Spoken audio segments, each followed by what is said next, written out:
بچپن سے سنتے آ رہے ہیں اچھے اخلاق اچھے اخلاق اچھے اخلاق، اخلاق اچھے ہونے چاہیے۔ اچھے اخلاق کہتے کس کو ہیں میرے بیچ اسلامی بھائیوں؟ نبی پاک علیہ الصلوۃ والسلام کا ایک شاندار قول ذرا سنیے، حدیث سنیے۔ آقا فرماتے تم لوگوں کو اپنے اموال سے خوش نہیں کر سکتے۔ کچھ لوگ کہتے ہیں میں پیسے بانٹ دوں گا لوگ میرے قریب آ جائیں گے، نہیں، پیسے سے لوگوں کو خوش نہیں کیا جا سکتا۔ آقا فرماتے لیکن تمہاری خندہ پیشانی اور خوش اخلاقی انہیں خوش کر سکتی ہے۔ مسکراہٹ جو ہے نا، نرم دلی، اخلاق، یہ پیسوں سے زیادہ کارآمد ہے۔ بعض لوگ جب مال ہوتا ہے تو سمجھ لیں میں سب کے دل میں اتر جاؤں گا۔ پیسے سے دل نہیں خریدے جاتے۔ آپ کسی کے جسم پر تو حکومت کر سکتے ہیں، لیکن اگر دلوں پر حکومت کرنی ہے تو وہ اخلاق کے ذریعے ہوگی، وہ محبت کے ذریعے ہوگی، وہ مسکراہٹ کے ذریعے ہوگی۔ نبی پاک علیہ الصلوۃ والسلام فرماتے ہیں قیامت کے دن آپ جاننا چاہیں گے میزان عمل لگے گا نا، سب سے زیادہ وزنی عمل کون سا ہوگا؟ ظاہر ہے جتنا وزنی ہوگا نیکیوں کا پلڑا بھاری ہو جائے گا۔ آقا فرماتے کل قیامت کے دن بندہ مومن کے میزان عمل میں حسن اخلاق سے زیادہ وزنی کوئی عمل نہیں ہوگا، اور بے شک فحش گوئی اور بد کلامی کو اللہ عز و جل پسند نہیں فرماتا۔ The most powerful deed، سب سے زیادہ وزندار جو میزان عمل پر عمل ہے وہ حسن اخلاق ہے۔ ہماری توجہ ہی نہیں ہے۔ بعض اوقات ہم نمازیں پڑھ رہے ہوتے ہیں، روزے بھی رکھ رہے ہوتے ہیں، عبادتیں بھی کر رہے ہوتے ہیں، اخلاق پر کتنی توجہ ہے ہماری؟ بچپن سے سنتے آ رہے ہیں اچھے اخلاق اچھے اخلاق اچھے اخلاق، اخلاق اچھے ہونے چاہیے۔ اچھے اخلاق کہتے کس کو ہیں؟ یہ بھی تو کوئی کسی سے پوچھے نا کہ میں مسکراتا ہوں یہی اچھے اخلاق ہے، یا میرے 4 دوست مجھ سے خوش ہیں یہی اچھا اخلاق ہے؟ نہیں، قرآن سے پوچھتے ہیں، اے اللہ کے پاک کلام ہمیں بتا کہ اچھے اخلاق ہیں کیا؟ قرآن مجید فرقان حمید میں رب عز و جل ارشاد فرماتا ہے، ترجمہ کنز الایمان، اے محبوب معاف کرنا اختیار کرو اور بھلائی کا حکم دو اور جاہلوں سے منہ پھیر لو۔ امیر المومنین سیدنا مشکل کشا کرم اللہ تعالی وجہ الکریم فرماتے ہیں کہ رسول اللہ صلی اللہ تعالی علیہ وسلم نے مجھ سے فرمایا کیا میں اگلوں اور پچھلوں کے بہترین اخلاق کے متعلق تمہاری رہنمائی نہ کروں؟ عرض کی حضور ضرور ارشاد فرمائیے۔ آپ ذرا غور سے سن لیجیے، اگر یہ ڈیفینیشن یاد ہو گئی نا، اور اگر آپ اس ڈیفینیشن پر پورے اترتے ہیں then you will be satisfied کہ ٹھیک ہے میں اچھے اخلاق والا ہوں، اللہ کرے بن جاؤں۔ پیارے آقا فرماتے ہیں جو تمہیں محروم کرے تم اسے عطا کرو۔ ہاں ہے امتحان، جو تمہیں محروم کرے تم اسے عطا کرو، جو تم پر ظلم کرے تم اسے معاف کر دو، اور جو تم سے تعلق توڑے تم اس سے جوڑو۔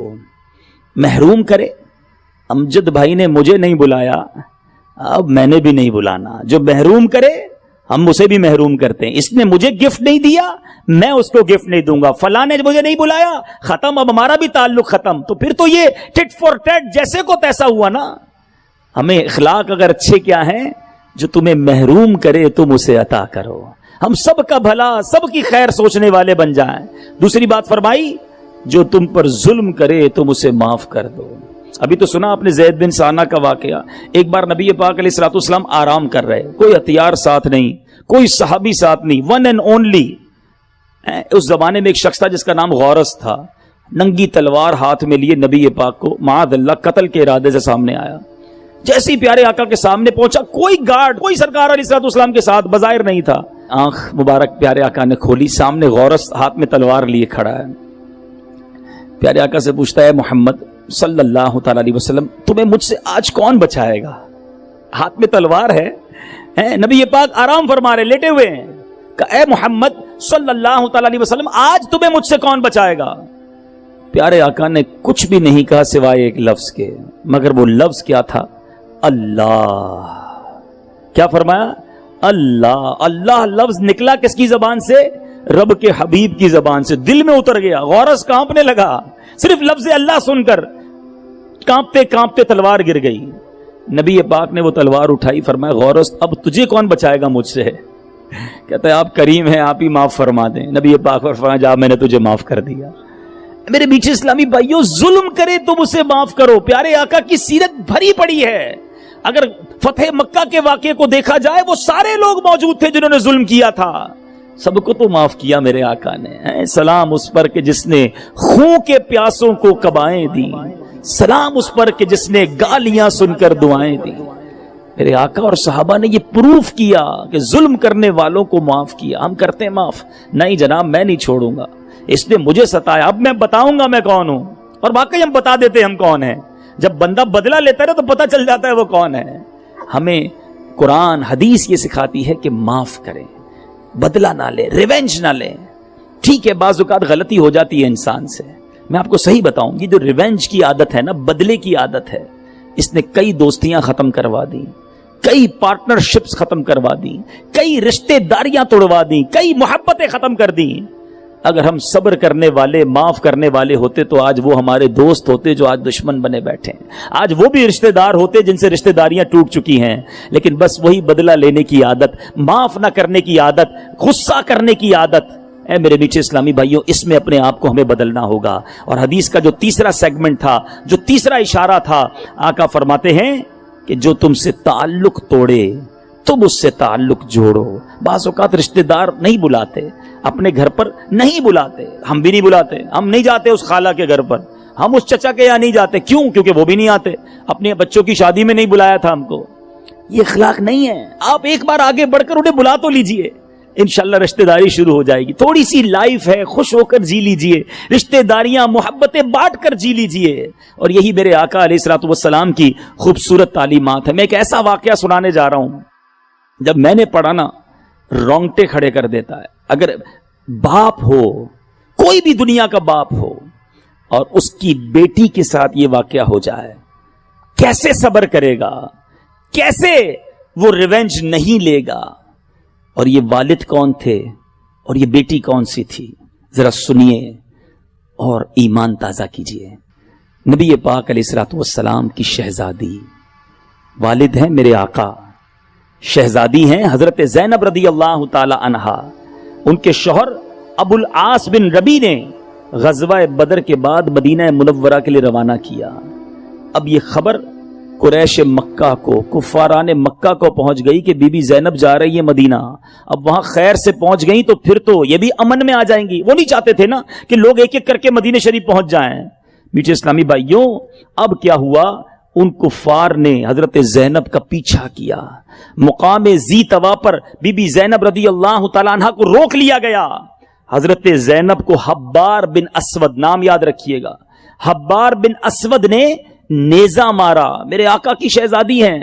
جب وہ نیزہ مارا نا تو آپ اونٹ سے نیچے گری, زخمی تو ہوئی, آپ اس وقت حاملہ تھی, پریگننٹ تھی, آپ کا حمل ضائع ہو گیا. اب ذرا غور کیجئے, نبی پاک کی شہزادی, اور اس طرح آپ کو تکلیف پہنچائی گئی. مگر میٹھے اسلامی بھائیوں, یہی حبار بن اسود کچھ عرصے کے بعد مقام جعرانہ پر نبی پاک علیہ الصلوۃ والسلام کے پاس آ کر بیٹھ گیا.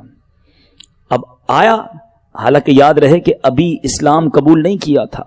صحابہ کرام نے عرض کی, حضور حبار بن اسود آ گیا ہے. ارشاد فرمایا, میں نے دیکھ لیا ہے اسے. کچھ صحابہ کھڑے ہو گئے کہ اب بدلہ لیتے ہیں, ہماری شہزادی حضور کو اس طرح زخمی کیا, حمل ضائع ہو گیا, کتنی تکلیف ہوئی ہوگی اس باپ سے پوچھو کہ جس کی بیٹی اس طرح زخمی ہو جائے. اور صحابہ غصے کے مارے کھڑے ہو گئے کہ حبار بن اسود کو مار دیں. پیچھے اسلامی بھائیوں, حبار نے کھڑے ہو کر کیا کہا, کہتے ہیں اے اللہ کے نبی صلی اللہ تعالی علیہ وسلم, آپ پر سلامتی ہو.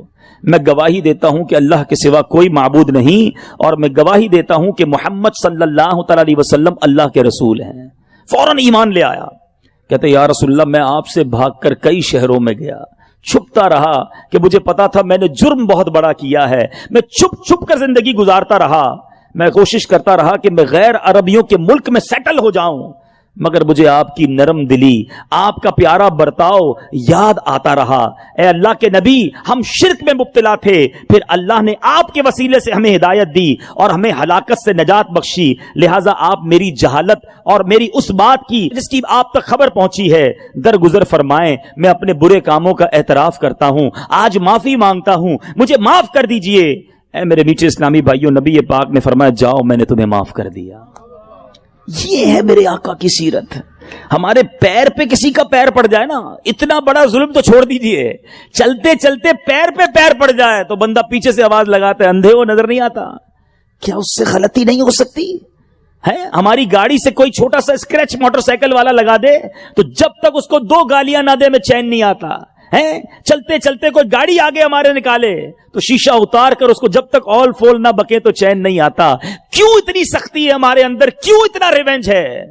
ارے جس نبی کا کلمہ پڑا وہ تو معاف کرنے والے، وہ درگزر کرنے والے، وہ نرمی کرنے والے، اور ان کا غلام کیوں اتنا غصے کا بھرا ہوا ہے کہ نہیں جناب جب تک جواب نہیں دوں گا مجھے چین نہیں آئے گا. صبر کرنے والے بنو، برداشت کرنے والے بنو. میرے بیچ اسلامی بھائیوں، نبی پاک علیہ الصلوۃ والسلام سے ایک بار ایک صحابی نے کمال کا سوال کیا. میں کہتا ہوں کمال سوال ہے. سیدنا ابو دردہ کہتے ہیں کہ میں نے عرض کی یا رسول اللہ مجھے کوئی ایسا عمل ارشاد فرما دیجئے جو مجھے جنت میں داخل کر دے. کون کون چاہتا ہے بھائی؟ سارے ہی چاہتے ہیں نا. ایزی کوسچن، آقا کوئی ایسا عمل بتا دیں کہ جنت میں داخل کر دے. اور نبی پاک نے کوئی بہت لمبی لسٹ نہیں دی. دیر آر اونلی 3 words، صرف 3 میں جواب دیے، 3 لفظوں میں. فرماتے لا تغضب ولک الجنہ، غصہ نہ کیا کرو تیرے لیے جنت ہے.